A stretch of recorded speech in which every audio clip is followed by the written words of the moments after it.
ओम शांति। 4/3/2025 के साकार अनमोल धारणा युक्त ईश्वरीय महावाक्य हैं। मीठे बच्चे, जिन्होंने शुरू से भक्ति की है, 84 जन्म लिए हैं, वह तुम्हारे ज्ञान को बड़ी रुचि से सुनेंगे, इशारे से समझ जाएंगे। क्वेश्चन, देवी देवता घराने के नज़दीक वाली आत्मा है या दूर वाली, उसकी परख क्या होगी? आंसर है, जो देवता धर्म घराने की आत्माएं होंगी, उन्हें ज्ञान की सब बातें सुनते ही जच जाएगी। जैसे ही सुनेंगे जचेगी कि हाँ ये राइट है, वह मूंझेंगे नहीं। जितना बहुत भक्ति की होगी उतना जास्ती सुनने की कोशिश करेंगे। तो बच्चों को नब्ज देखकर सेवा करनी चाहिए। ओम शांति। रूहानी बाप बैठ रूहानी बच्चों को समझाते हैं। यह तो बच्चे समझ गए, रूहानी बाप निराकार इस शरीर द्वारा बैठ समझाते हैं। हम आत्मा भी निराकार हैं। इस शरीर से सुनते हैं तो अंदर दो बाप इकट्ठे हैं ना, बच्चे जानते हैं। दोनों बाबा यहाँ हैं। तीसरे बाप को जानते हो, परंतु उनसे फिर भी यह अच्छा है, इनसे फिर वह अच्छा, नंबरवार तो है ना। तो उस लौकिक से संबंध निकल बाकी इन दोनों से संबंध हो जाता है। शिव बाबा से और ब्रह्मा बाबा से बाप बैठ समझाते हैं मनुष्यों को कैसे समझाना चाहिए। तुम्हारे पास मेला प्रदर्शनी में बहुत आते हैं, यह भी तुम जानते हो। 84 जन्म कोई सब तो नहीं लेते होंगे। यह कैसे पता पड़े ये 84 जन्म लेने वाला है या 10 जन्म लेने वाला या 20 जन्म लेने वाला है? अब तुम बच्चे यह तो समझते हो कि जिसने बहुत भक्ति की होगी शुरू से लेकर तो उनको फल भी इतना ही जल्दी और अच्छा मिलेगा। थोड़ी भक्ति की होगी तो देरी से की होगी, फल भी इतना थोड़ा और देरी से मिलेगा। ये बाबा सर्विस करने वाले बच्चों के लिए समझाते हैं। बोलो, तुम भारतवासी हो तो बताओ, देवी देवताओं को मानते हो? भारत में इन लक्ष्मी नारायण का राज्य था ना। जो 84 जन्म लेने वाला होगा, शुरू से भक्ति की होगी, वो झट समझ जाएगा। बरोबर आदि सनातन देवी देवता धर्म था। रुचि से सुनने लग पड़ेंगे। कोई तो ऐसे ही देखकर चले जाते हैं, कुछ पूछते ही नहीं, जैसे कि बुद्धि में बैठता ही नहीं। तो उनके लिए समझना चाहिए यह अभी तक यहाँ का नहीं है, आगे चल समझ लेवे। कोई का समझाने से झट कांध हिलेगा। बरोबर इस हिसाब से तो 84 जन्म ठीक हैं। अगर कहते हम कैसे समझे पूरे 84 जन्म लिए हैं? अच्छा 84 नहीं तो 82 देवता धर्म में तो आएंगे ना। देखो इतना बुद्धि में जसता नहीं तो समझो ये 84 जन्म लेने वाला नहीं है। दूर वाले कम सुनेंगे। जितना बहुत भक्ति की हुई होगी वो जास्ती सुनने की कोशिश करेंगे, झट समझ जाएंगे। कम समझता है तो समझो ये देरी से आने वाला है। भक्ति भी देरी से की होगी। बहुत भक्ति करने वाला इशारे से समझ जाएगा। ड्रामा रिपीट होता है ना। सारा भक्ति पर मदार है। इस बाबा ने सबसे नंबर 1 भक्ति की है ना, ब्रह्मा बाबा ने। कम भक्ति की होगी तो फल भी कम मिलेगा। यह सब समझने की बातें हैं। मोटी बुद्धि वाले धारणा कर नहीं सकेंगे। यह मेले प्रदर्शनियाँ तो होती रहेंगी, सब भाषाओं में निकलेंगी। सारी दुनिया को समझाना है ना। तुम हो सच्चे सच्चे पैगंबर और मैसेंजर। वह धर्म स्थापक तो कुछ भी नहीं करते, ना वह गुरु हैं। गुरु कहते हैं, परंतु वह कोई सदगति थोड़ी करते हैं। वह जब आते हैं उनकी संस्था ही नहीं तो सदगति किसकी करेंगे? गुरु वह जो सदगति दे, दुखी दुनिया से शांति धाम ले जाए। क्राइस्ट आदि गुरु नहीं, वह सिर्फ धर्म स्थापक हैं, उन्हों का और कोई पोजीशन नहीं है। पोजीशन तो उन्हों का है जो पहले पहले सतो प्रधान में फिर सतो रजो तमो में आते हैं। वह तो सिर्फ अपना धर्म स्थापन कर पुनर्जन्म लेते रहेंगे। जब फिर सबकी तमो प्रधान अवस्था होती है तो बाह पाकर सबको पवित्र बनाए ले जाते हैं। पावन बना तो फिर पतित दुनिया में रह नहीं सकते। पवित्र आत्माएं चली जाएंगी मुक्ति में, फिर जीवन मुक्ति में आएंगी। कहते भी हैं वह लिबरेटर है, गाइड है, परंतु इसका भी अर्थ नहीं समझते। अर्थ समझ जाए तो उनको जान जाए। सतयुग में भक्ति मार्ग के अक्षर भी बंद हो जाते हैं। ये भी ड्रामा में नूंद है। जो सब अपना अपना पाठ बजाते रहते हैं, सदगति को एक भी पा न सके। अभी तुमको यह ज्ञान मिल रहा है। बाप भी कहते हैं मैं कल्प कल्प कल्प के संगम युगे आता हूँ। इनको कहा जाता है कल्याणकारी संगम युग। और कोई युग कल्याणकारी नहीं है। सतयुग और त्रेता के समय का कोई महत्व नहीं। सूर्यवंशी पास्ट हुए, फिर चंद्रवंशी राज्य चलता है, फिर चंद्रवंशी से वैश्यवंशी बनेंगे तो चंद्रवंशी पास्ट हो गए। उनके बाद क्या बने वह भी पता नहीं रहता। चित्र आदि रहते हैं तो समझेंगे यह सूर्यवंशी हमारे बड़े थे, यह चंद्रवंशी थे, वह महाराज और यह राजा, वह बड़े धनवान थे, वह फिर भी नापास तो हुए ना। ये बातें कोई शास्त्रों में नहीं हैं। अब बाप बैठ समझाते हैं। सभी कहते हैं हमको लिबरेट करो, पतित से पावन बनाओ। सुख के लिए नहीं कहेंगे, क्योंकि सुख के लिए निंदा कर दी है कि शास्त्रों में। हाँ, जब राम था तो रावण भी था, लड़ाई हुई, झगड़ा हुआ। जब कृष्ण था तो कंस भी था। ये सब बातें बाबा ने कहा, निंदा कर दी शास्त्रों में। सब कहेंगे मन को शांति कैसे मिले। अभी तुम बच्चे समझते हो, तुमको सुख शांति दोनों मिलते हैं। जहाँ शांति है वहाँ सुख भी है, जहाँ शांति है वहाँ दुख है। सतयुग में सुख शांति है, यहाँ दुख अशांति है। यह बाप बैठ समझाते हैं। तुमको माया रावण ने कितना तुच्छ बुद्धि बना दिया। यह भी ड्रामा बना हुआ है।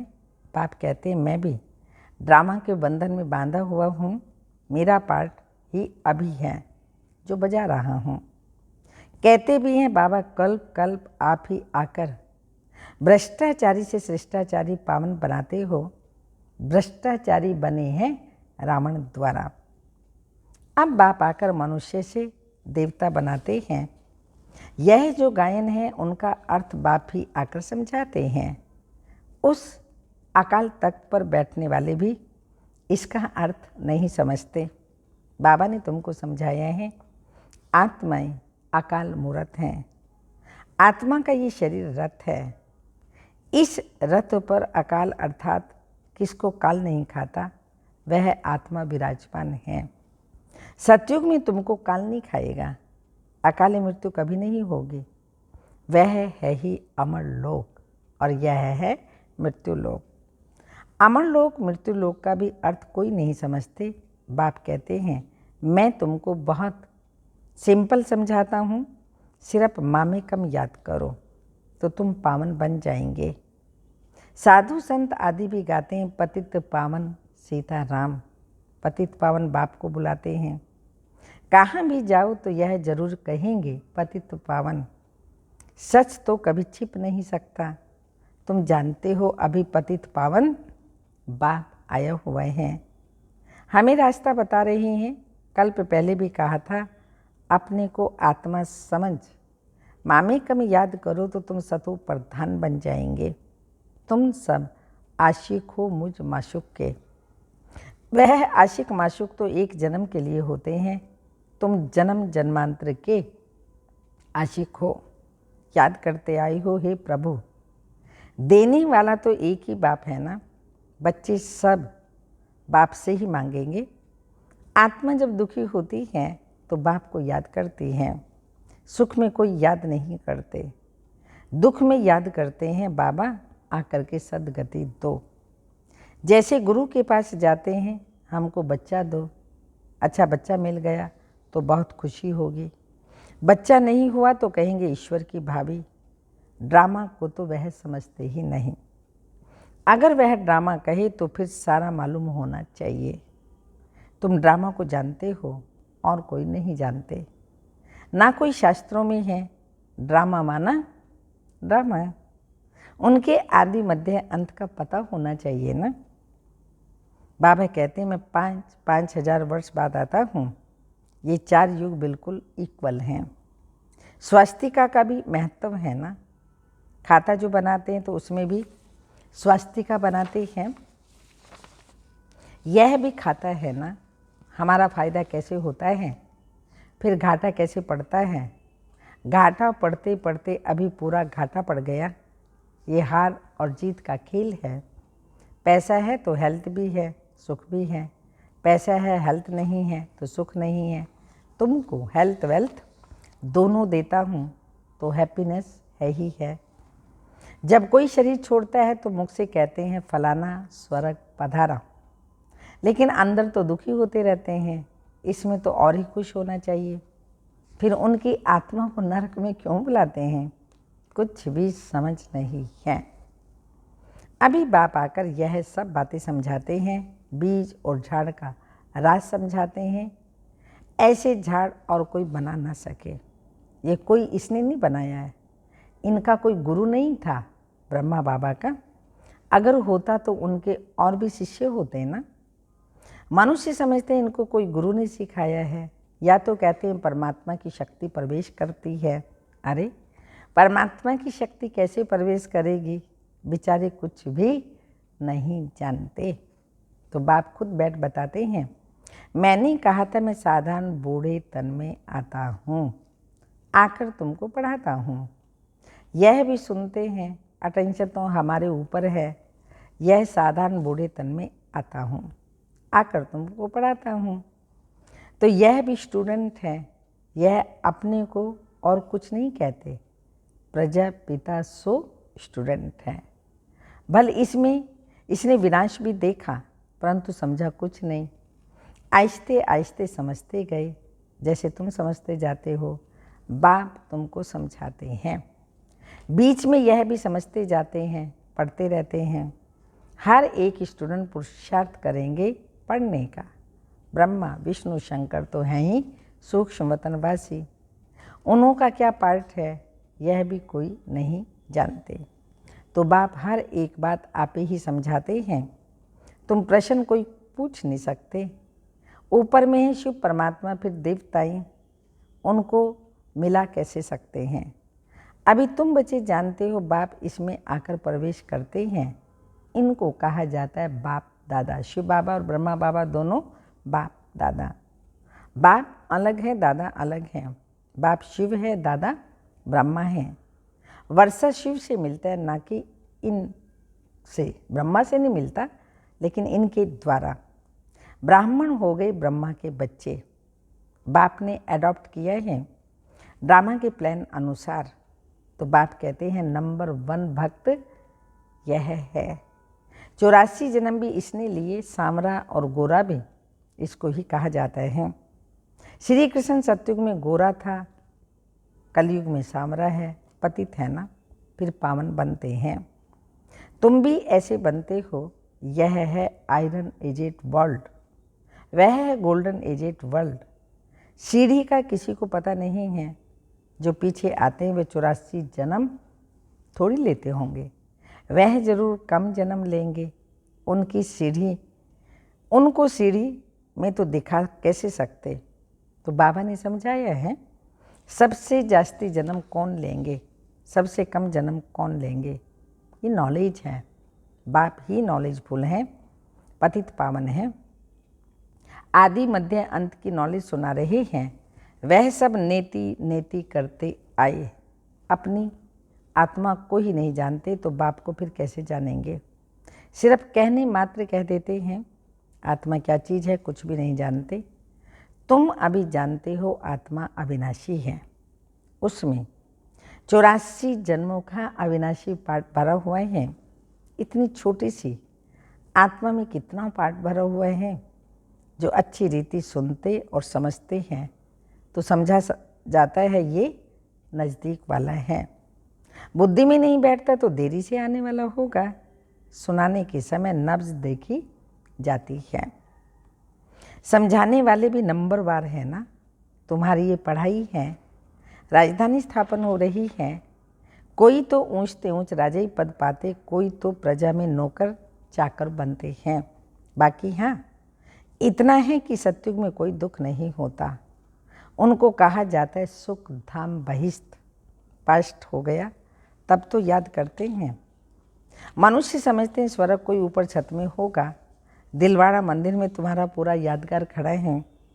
आदि देव आदि देवी और बच्चे नीचे योग में बैठे हैं। ऊपर में राजाई खड़ी है। मनुष्य तो दर्शन करेंगे, पैसा रखेंगे, समझेंगे कुछ भी नहीं। तो तुम बच्चों को ज्ञान का तीसरा नेत्र मिला है। तुम सबसे पहले तो बाप की बायोग्राफी जान गए हो, तो और क्या चाहिए। बाप को जानने से सब कुछ समझ में आ जाता है, तो खुशी होनी चाहिए। तुम जानते हो अभी हम सतयुग में जाकर सोने के महल बनाएंगे, राज्य करेंगे। जो सर्विसेबल बच्चे उन्हों की बुद्धि में रहेगा ये स्पिरिचुअल नॉलेज स्पिरिचुअल फादर देते हैं। स्पिरिचुअल फादर कहा जाता है आत्माओं के बाप को। वही सदगति दाता है, सुख शांति का वर्षा देते हैं। तुम समझा सकते हो ये सीढ़ी है भारतवासियों की जो 84 जन्म लेते हैं। तुम आते ही हो आधा में, तो तुम्हारे 84 जन्म कैसे होंगे। इसमें जास्ती जन्म, हाँ, सबसे जास्ती जन्म हम लेते हैं। ये बड़ी समझने की बातें हैं। मुख्य बात है पतित से पावन बनने के लिए बुद्धि योग लगाना है।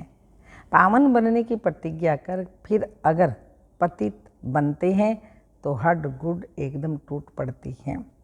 जैसे कि 5 मंजिल से गिरते हैं, बुद्धि ही मलेच हो जाएगी। दिल अंदर खाता रहेगा, मुख से कुछ निकलेगा नहीं। इसलिए बाप कहते हैं खबरदार रहो।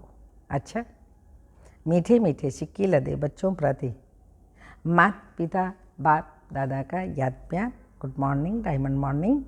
रूहानी बाप की रूहानी बच्चों को नमस्ते। हम रूहानी बच्चों के रूहानी माता पिता बाप दादा को याद प्यार। गुड मॉर्निंग, डायमंड मॉर्निंग, ओम नमस्ते। धारणा के लिए मुख्य सार हैं इस ड्रामा को यथार्थ रीति समझ माया के बंधनों से मुक्त होना है। स्वयं को अकाल मूर्त आत्मा समझ बाप को याद कर पावन बनाना है। सेकंड पॉइंट, सच्चा सच्चा पैगंबर और मैसेंजर बन सबको शांति धाम सुख धाम का रास्ता बताना है। इस कल्याणकारी संगम युग पर सभी आत्माओं का कल्याण करना है। वरदान, बाप और सेवा की स्मृति से एक रस स्थिति का अनुभव करने वाले सर्व आकर्षण मुक्त भाव।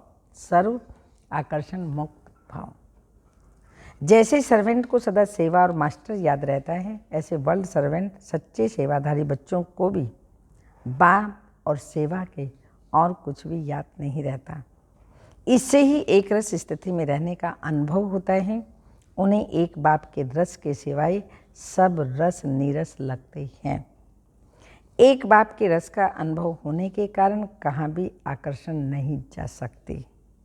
ये एक रस स्थिति का तीव्र पुरुषार्थी सर्व आकर्षणों से मुक्त बना देता है। यही श्रेष्ठ मंजिल है। स्लोगन, नाजुक परिस्थितियों के पेपर में पास होना है तो अपनी नेचर को शक्तिशाली बनाओ। नाजुक परिस्थितियों के पेपर में पास होना है तो अपनी नेचर को शक्तिशाली बनाओ। अव्यक्त इशारे, सत्यता और सभ्यता रूपी कल्चर को अपनाओ। जब भी कोई असत्य बात देखते हो सुनते हो तो असत्य वायुमंडल नहीं फैलाओ। कई कहते हैं ये पाप कर्म है ना, पाप कर्म देखा नहीं जाता, लेकिन वायुमंडल में असत्यता की बात फैलाना यह भी तो पाप है। लौकिक परिवार में भी अगर कोई ऐसी बात देखी व सुनी जाती है तो उसे फैलाया नहीं जाता। कान से सुना और दिल में छिपाया। यदि कोई व्यर्थ बातों का फैलाव करता है तो यह भी छोटे छोटे पाप उड़ती कला के अनुभव को समाप्त कर देते हैं। इसलिए इस कर्मों की गहन गति को समझकर यथार्थ रूप में सत्यता की शक्ति धारण करो। ओम शांति।